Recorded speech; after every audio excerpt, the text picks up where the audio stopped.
Today I'm going to be talking about how I create these beautiful Instagram thumbnails using Midjourney and Photoshop. Before we jump into how I create these thumbnails, I want to talk a little bit about why they're so important. When you go to Instagram, go through the explore page, or see someone's profile for the first time, what makes you want to click on their post? It's the thumbnail. The thumbnail conveys a message. One, it looks beautiful and cinematic.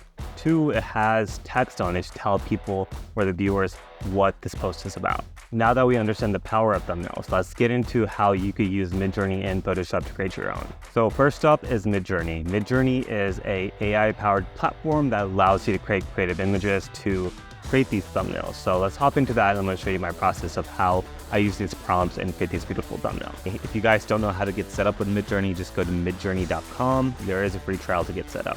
Technique number one I like to use is I like to use /imagine and search for something like 8K album art. Imagine if Sabya Sachi designed shoes with Nike. Then I'll put 2 dashes, type AR, space 9:16. And what that's going to do is it's going to give you a vertical aspect ratio for Instagram thumbnails.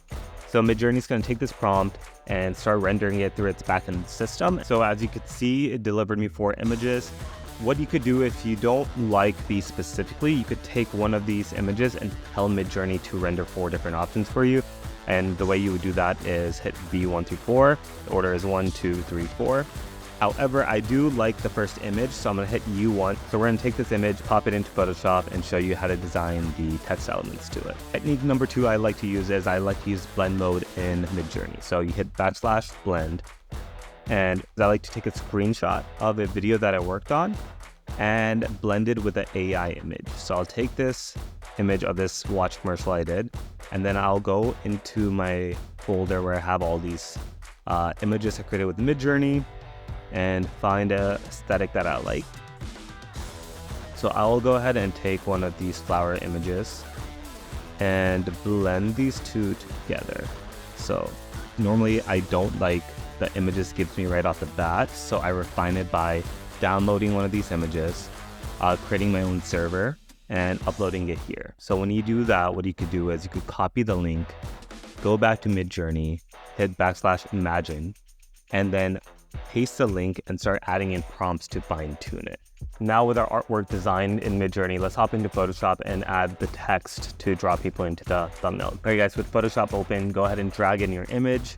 The first thing I like to do with my project file is I actually take a square image, drag it into the project, and I'll go ahead to the top here and drag in 2 like thread lines, put it at the top and the bottom of the image. And what this does is it actually gives me a good understanding and framework of what this post is going to look like in my grid itself, not just the Reels page. Then what I'll do is I'll go ahead and take this image and rescaling it to the composition that will look best on the grid itself. Once I do that, I could go ahead, go to this top left selection tool here, and start selecting all the blank spots and then hitting generative fill. And if you leave generative fill blank, what this does is it lets the software automatically just create a background that it thinks works best for the image. All right, now with the background generated, what I want to do is keep things organized. I'll create a folder, drag all 3 of these into a folder, and just rename it into generative fill. What I like to do next is I create the text. So I'll drag in the text box here and start typing in what I want to call this. So I'll say Nike collab, and then I'll scale this up to maybe like 125.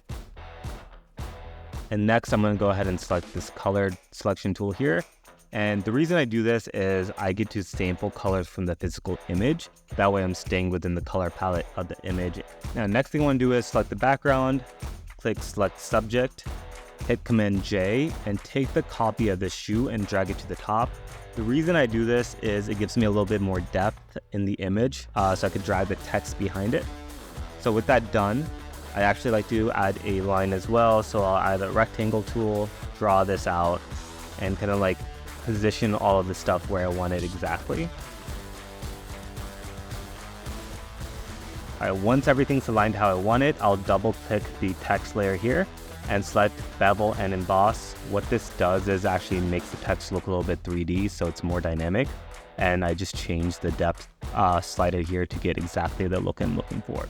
You can mess around with this area. You could do pattern overlay, gradient overlay, and just really mess around and see what styles and elements you like the most.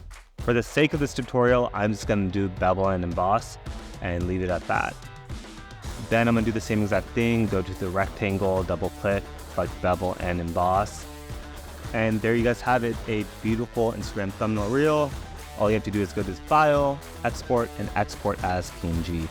And there you guys have it. I hope you guys enjoyed this tutorial. Make sure to smash that like button and comment below your Instagram handles, and I'll take a look at your thumbnails and give any feedback if you guys want me to.